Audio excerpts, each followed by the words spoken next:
আমাদের দেশ থেকে আমাদের সমাজ থেকে এখন সেই রসমটা চলে যাচ্ছে। আগে আমরা দেখতাম গ্রামের বাড়িতে থাকা অবস্থায় আমাদের পার্শ্ববর্তী আমাদের চাচিমা যখন কোনো কিছু ভালো কিছু সেমাই অথবা যে কোনো কিছু রান্না করলে অল্প হলেও আমাদের ঘরে পাঠাতো, আবার আমার মাকে দেখতাম সেখানে ভালো কিছু দিয়ে আবার সেখানে পাঠিয়ে দিত। এই যে রসমটা আমাদের সমাজ থেকে চলে যাচ্ছে, অথচ এটা ছিল রসুল আরবি ইসলামের আদর্শ। আমার রসুল তো বলেছেন তোমার ডানে 40 ঘর, বামে 40 ঘর, সামনে 40 ঘর, পেছনে 40 ঘর, এরা তোমার প্রতিবেশী।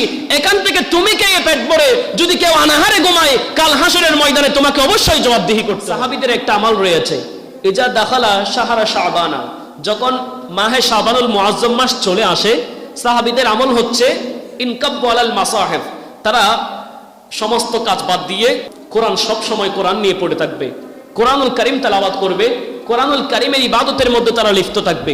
এরপরে বলা হচ্ছে তাদের যেই সম্পদ রয়েছে সেই সম্পদ থেকে তাদের জাকাতের মালটা বাহির করে গরিব মিসকিনদেরকে বন্টন করে দিবে, যাতে মাহে রমজানুল মুবারক মাসের মধ্যে ধনীরা যেই রকম প্রস্তুতি গ্রহণ করে গরিবরাও ঠিক সেইভাবে প্রস্তুতি গ্রহণ করতে পারে। সুবহানাল্লাহ। মনে রাখবেন কথাগুলা, কারণ আপনি যদি উন্নত মানের আইটেম দিয়ে বিভিন্ন রকমের দামি দামি খাবার দিয়ে আপনি ইফতার করছেন, কিন্তু আপনার পাশের ঘরের মধ্যে কে কি দিয়ে ইফতার করছে সেই খবর যদি আপনার না থাকে, আমাদের দেশ থেকে আমাদের সমাজ থেকে এখন সেই রসমটা চলে যাচ্ছে। আগে আমরা দেখতাম গ্রামের বাড়িতে থাকা অবস্থায় আমাদের পার্শ্ববর্তী আমাদের চাচিমা যখন কোনো কিছু ভালো কিছু সেমাই অথবা যে কোনো কিছু রান্না করলে অল্প হলেও আমাদের ঘরে পাঠাতো, আবার আমার মাকে দেখতাম সেখানে ভালো কিছু দিয়ে আবার সেখানে পাঠিয়ে দিত। এই যে রসমটা আমাদের সমাজ থেকে চলে যাচ্ছে, অথচ এটা ছিল রসুল আরবি ইসলামের আদর্শ।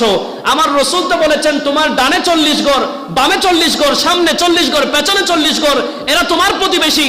এখান থেকে তুমি খেয়ে পেট ভরে যদি কেউ অনাহারে ঘুমায়, কাল হাসরের ময়দানে তোমাকে অবশ্যই জবাবদিহি করতে হবে, তোমাকে জবাবদিহি করতে হবে। সেজন্য আপনি সেহেরির টাইমে উঠলেন, 2-3 রকমের আইটেম দিয়ে খাবার খেয়েছেন, কিন্তু আপনার পাশের বাসার সেহেরির টাইমে উঠে কি দিয়ে সেহেরি করবে সেই চিন্তার মধ্যে পড়ে গিয়েছে। সেই রকম যেন আমাদের সমাজের মধ্যে না হয়। আল্লাহর রহমত তো আমরা আশা করতে পারি না। যদি আল্লাহর রহমত পেতে চাই, আল্লাহর বরকত পেতে চাই, তাহলে আমাদের সমাজের প্রতিবেশীদের খবর নিতে হবে।